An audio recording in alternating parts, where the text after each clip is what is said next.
মাননীয় সংসদ সদস্য রুমিন ফারহানার বক্তব্য চলছিল, বিষয়টা একেবারেই অগ্রহণযোগ্য যা করা হয়েছে। আমি এটার জন্য দুঃখ প্রকাশ করছি এবং আমি এটার নিন্দা জানাতেও বাধ্য হলাম। মাননীয় বিরোধী দলীয় নেতা। ধন্যবাদ মাননীয় স্পিকার। এই সংসদ দেশের সর্বোচ্চ সম্মানের জায়গা। যারা এখানে নির্বাচিত হয়ে এসেছেন, দেশের জনগণের সমর্থন, ভোট, ভালোবাসা, শ্রদ্ধা নিয়ে এসেছেন। আমরা সকল সদস্যের প্রতি শ্রদ্ধা জানিয়ে বলবো, কোনো সংসদ সদস্য যখন দাঁড়িয়ে কোনো কথা বলবেন, তা নিয়ন্ত্রণ অথবা তাকে এলাও করার একক এখতিয়ার হচ্ছে মাননীয় স্পিকারের।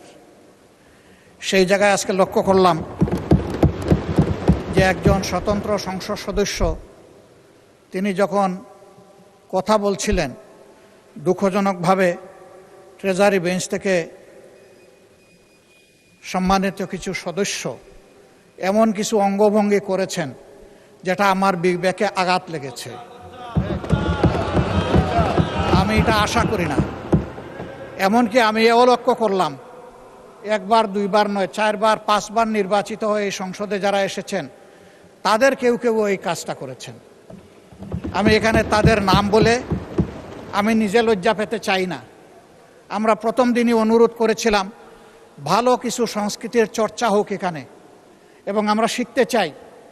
আমরা জাতিকে নিজে শিখব, জাতিকেও আমাদের সাথে উদ্বুদ্ধ করব।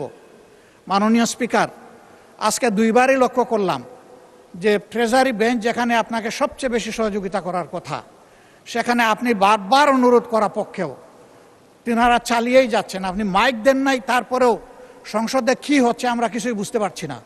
আর শেষমেশ যখন মাননীয় সংসদ সদস্য রুমিন ফারহানার বক্তব্য চলছিল, বিষয়টা একেবারেই অগ্রহণযোগ্য যা করা হয়েছে। আমি এটার জন্য দুঃখ প্রকাশ করছি এবং আমি এটার নিন্দা জানাতেও বাধ্য হলাম। ধন্যবাদ মাননীয় স্পিকার।